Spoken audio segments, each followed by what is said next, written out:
Ladies and gentlemen, blue was the color, but it wasn't the blue everybody was thinking of. My name is James Remisa, and I come to you off the back of a one-sided Club World Cup final victory for Chelsea. Ladies and gentlemen, London Blue Chelsea defeated Parisian Blue Paris Saint-Germain 3-0 in one of the most lopsided big games we've ever seen in recent memory. It all started from the kickoff when Chelsea came out as the more aggressive side. We thought at a point that the Parisians had managed to get their groove back, but then again, somebody decided to steal the show, and his name was Cole Palmer. Palmer, after missing a glorious chance much earlier in the first half, calmly, and I stress this, calmly slotted the ball past Donnarumma to open the scoring. And then when people might have thought it was a fluke, those people clearly not familiar with Cold Palmer. He did it again minutes later to make it 2-0.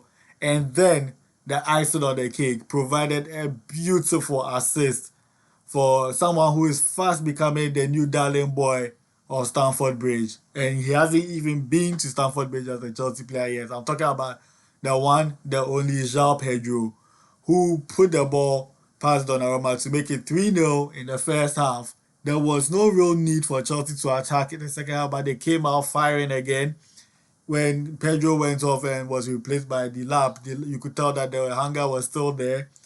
The Londoners held out, withstood a passionate flurry or mini flurries from the Parisians, who clearly didn't know how to react from being pushed hard by the Premier League side. And it all came crashing down when João Neves lost his head and pulled the hair of Marc Cucurella for a very confusing red card, which summed up the day for PSG on the night.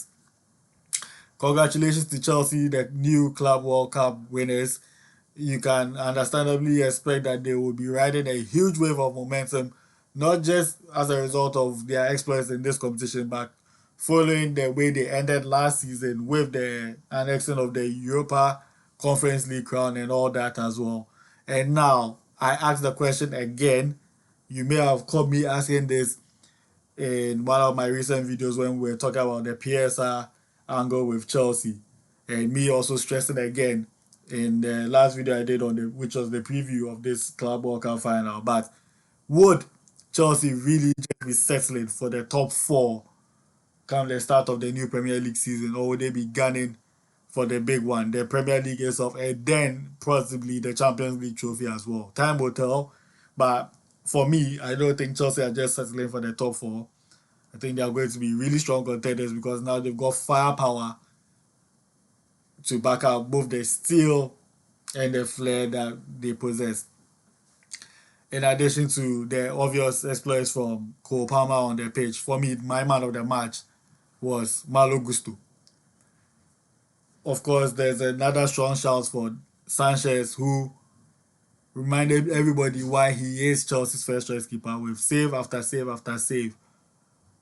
And I'm personally waiting to see what version of Robert Sanchez we will see in the league, but I think he can only go upwards based on this performance. Now, for the side that lost the final, Paris Saint-Germain is a reality check.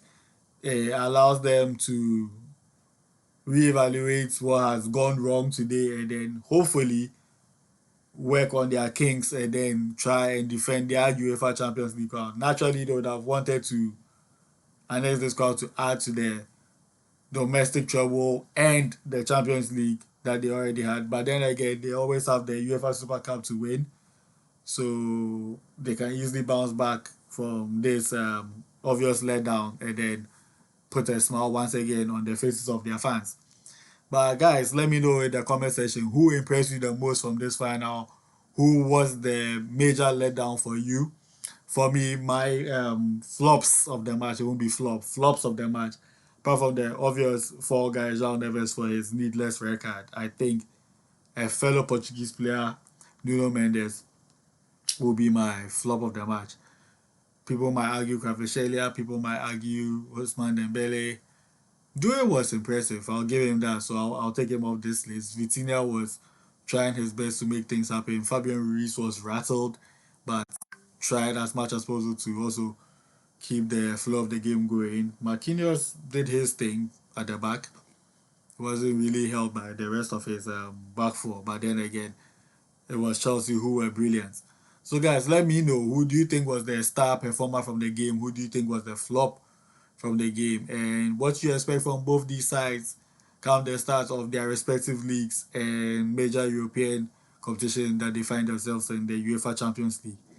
It's been a pleasure bringing this video to you. Once again, my name is James Brew, Emisa of The Brew Show. You can find The Brew Show on your favorite social media platforms: Facebook, X, LinkedIn, Threads, Instagram, and YouTube. And you can find James on the same platforms with the addition of TikTok. Once again, congratulations to Chelsea on being crowned the new 2025 FIFA Club World Cup winners. And catch you same time next time. Bye for now.